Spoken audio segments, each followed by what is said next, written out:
Hello my dear students, welcome to Taran sir classes. आज आपके लिए लेकर आया हूँ क्लास 12th की पॉलिटिकल साइंस की बुक, जो कि बुक 1 भी हम कह सकते हैं, कंटेम्प्रेरी वर्ल्ड बुक्स का चैप्टर नंबर 6 ग्लोबलाइजेशन की कुछ मल्टीपल चॉइस क्वेश्चंस।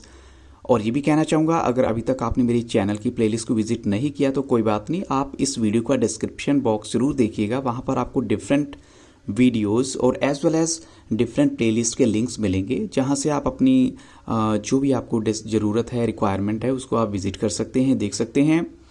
तो यहाँ फर्स्ट क्वेश्चन आपके लिए है, as globalisation means flows which statement best tells about globalisation. इनमें से ग्लोबलाइजेशन के बारे में कौन सी जो स्टेटमेंट सबसे बेस्ट आपको बताती है? तो ऑप्शन आपके सामने हैं, ideas moving from one part of the world to the other, या commodities being traded across borders, या people moving in search of better livelihood to different parts of the world, या फिर कहें कि सभी की सभी स्टेटमेंट जो हैं वो जो ग्लोबलाइजेशन की बारे में बिल्कुल परफेक्ट हमें बताती हैं कि yes all these are the processes जो कि ग्लोबलाइजेशन में फॉलो होती हैं।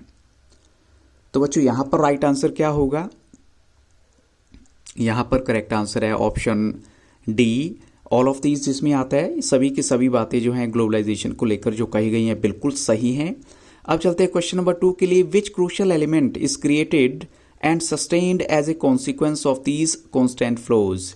इनमें से कौन सा ऐसा जो क्रूशियल एलिमेंट है जो क्रिएट हुआ है और सस्टेन भी हुआ है as a consequence of these constant flows? तो ऑप्शन आपके सामने है, डोमेस्टिक ट्रेड, या डोमेस्टिक कनेक्टेडनेस, या वर्ल्ड वाइड कनेक्टेडनेस, या फिर नन ऑफ दीज। तो बच्चों यहाँ पर हम कहेंगे ग्लोबलाइजेशन जो है वो डोमेस्टिक से ज़्यादा जो है उसका लिंक होता है वो वर्ल्ड वाइड होता है। तो ऑप्शन सी यहाँ पर करेक्ट आंसर है, वर्ल्ड वाइड कनेक्टेडनेस जो है ऑप्शन सी यहाँ करेक्ट है।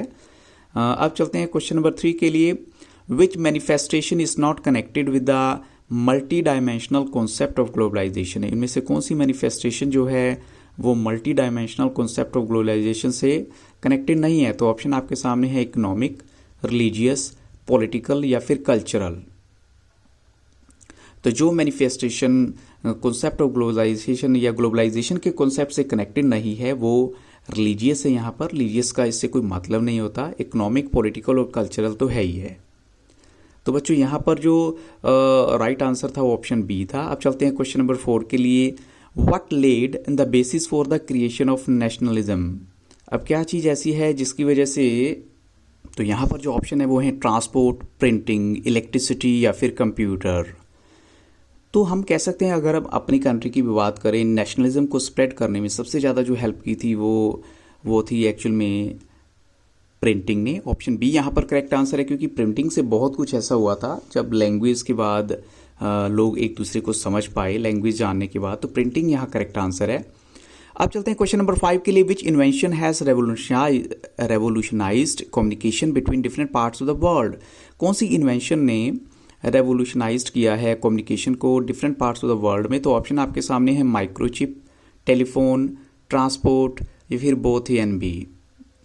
तो बच्चों यहाँ पर हम कहेंगे जो राइट आंसर है वो बोथ ए एंड बी है, जिसमें माइक्रोचिप भी आती है और टेलीफोन भी आता है। ऑप्शन डी यहाँ करेक्ट आंसर है। क्वेश्चन नंबर 6 है, to whom does the welfare state all over the world giving way. अब जो वेलफेयर स्टेट हैं वो किस चीज़ को अब अडॉप्ट करती जा रही हैं? तो ऑप्शन आपके सामने है, टू ट्रेड, या फिर कहें टू ट्रांसपोर्ट, या फिर कहें to a more minimalist state, या फिर कहें to a more complex state. तो जो वेलफेयर स्टेट हैं all over the world, they are giving way to a more minimalist state. Option C यहाँ पर करेक्ट आंसर है। इसका मतलब क्या होता है कि लोगों को, जो भी उनकी कंट्री के रहने वाले लोग हैं, उनको अब जो है फ्रीडम के ऊपर उनकी जो है ज़्यादा फोकस किया जाता है, चाहे वो किसी भी एंगल से हो। अब चलते हैं क्वेश्चन नंबर 7 के लिए, which function is perform by a more minimalist state. इनमें से कौन सा जो फंक्शन है वो परफॉर्म किया जाता है अ मोर मिनिमलिस्ट स्टेट के द्वारा? तो ऑप्शन आपके सामने है, maintenance of law and order है, the security of its citizens हो गई, और थर्ड ऑप्शन है, to focus on the business deals है, या फिर कहें बोथ ए एंड बी यहाँ पर राइट होंगे। तो बच्चों जैसा कि मैंने कहा था कि ये जो है मिनिमलिस्ट स्टेट हैं, ये फोकस करती हैं इनके सिटीजन्स की फ्रीडम के ऊपर। तो फ्रीडम को बनाने के लिए लॉ एंड ऑर्डर भी चाहिए और साथ में सिक्योरिटी भी देनी होती है सिटीजन्स को। तो यहाँ जो राइट आंसर है वो ऑप्शन डी है, जिसमें ए और बी दोनों ही आ जाते हैं। ऑप्शन डी यहाँ पर करेक्ट आंसर है। अब चलते हैं क्वेश्चन नंबर 8 के लिए। Which international organisation plays a very important role in determining the economic policies across the world, यानी ऐसी कौन सी जो ऑर्गेनाइजेशन है वो काफ़ी इंपॉर्टेंट रोल प्ले करती है डिटरमाइन करने में जो इकोनॉमिक पॉलिसीज हैं अक्रॉस द वर्ल्ड। तो ऑप्शन आपके सामने है WTO, IMF, IIM या फिर बोथ A and B, यहाँ पर भी राइट आंसर होंगे। तो बच्चों यहाँ पर भी करेक्ट आंसर है option D, both A and B जिसमें आएंगे, जिसमें वर्ल्ड ट्रेड ऑर्गेनाइजेशन भी है और इंटरनेशनल मॉनेटरी फंड भी हैं जो डिटरमाइन करती हैं डिफरेंट इकोनॉमिक पॉलिसीज़ की अक्रॉस द वर्ल्ड। अब चलते हैं क्वेश्चन नंबर 9 के लिए। What has been suggested to minimize the negative effect of globalization on those who are economically weak? क्या जो है एक नेगेटिव इफेक्ट बताया गया है ग्लोबलाइजेशन का जो कि इकोनॉमिकली वीक है उन कंट्रीज़ के लिए।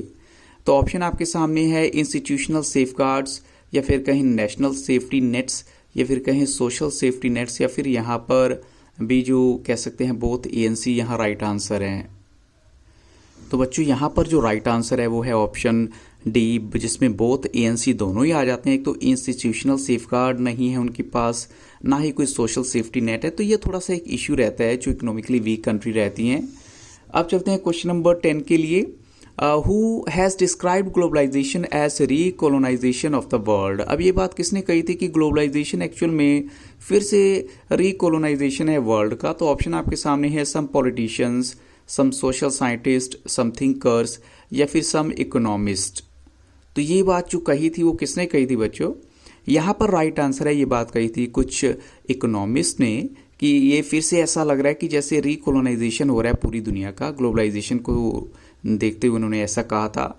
अब चलते क्वेश्चन 11 के लिए। The increased momentum towards interdependence and integration between governments, business and ordinary people is a result of.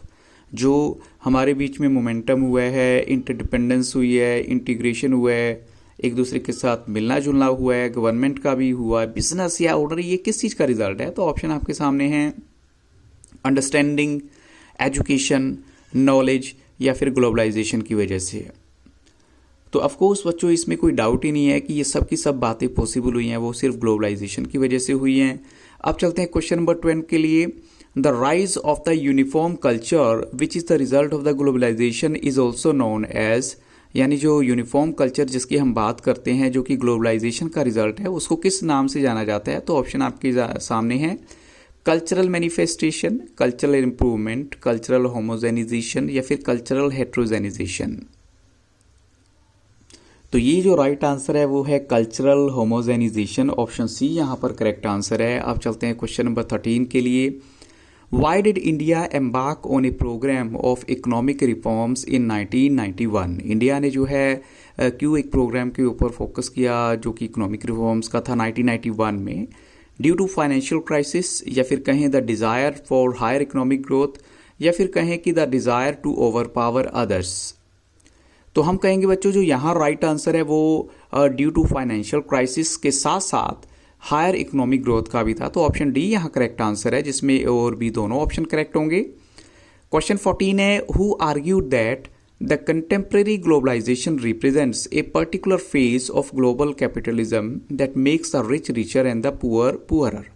अब ये किसने कही थी बात की जो आज की डेट का ग्लोबलाइजेशन है जो एक रिप्रेजेंट करता है एक पर्टिकुलर फेज चल रहा है हमारी लाइफ का, जिसमें क्या हो रहा है कि रिच बनते जा रहे हैं और जो पुअर हैं वो पुअर ही होते जा रहे हैं। तो ये किसने कहा था? तो ऑप्शन आपके सामने है the left, the right, Congress या फिर जनता दल।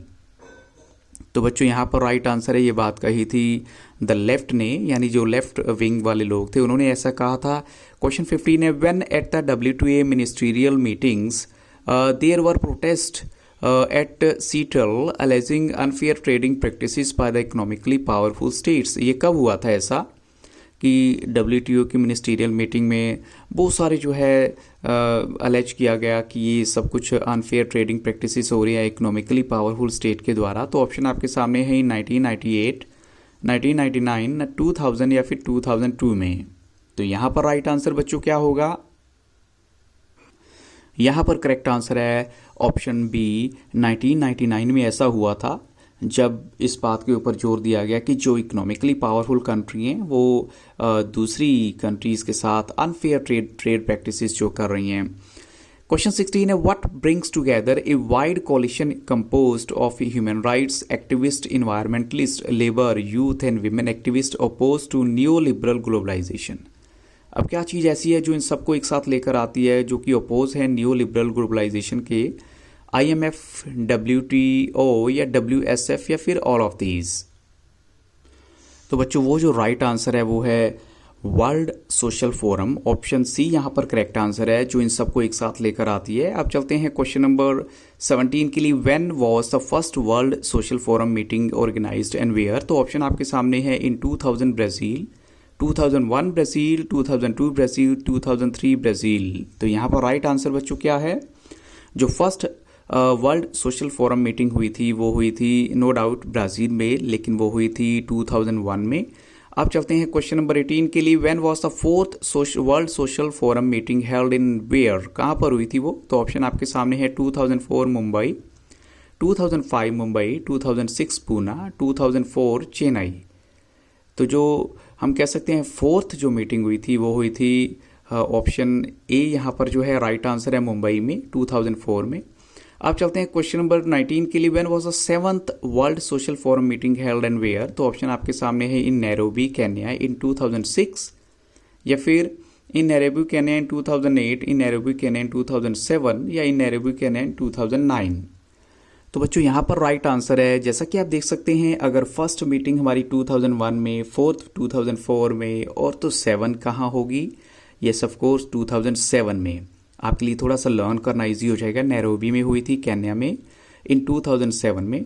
तो इन्हीं क्वेश्चंस के साथ इस वीडियो को यहाँ स्टॉप करूँगा। I hope so these questions will definitely help you a lot, but don't forget to visit the description box for more videos. So thank you very much. और वीडियो अच्छा लगा हो तो लाइक, शेयर और subscribe करना मत भूलिएगा। Have very nice day.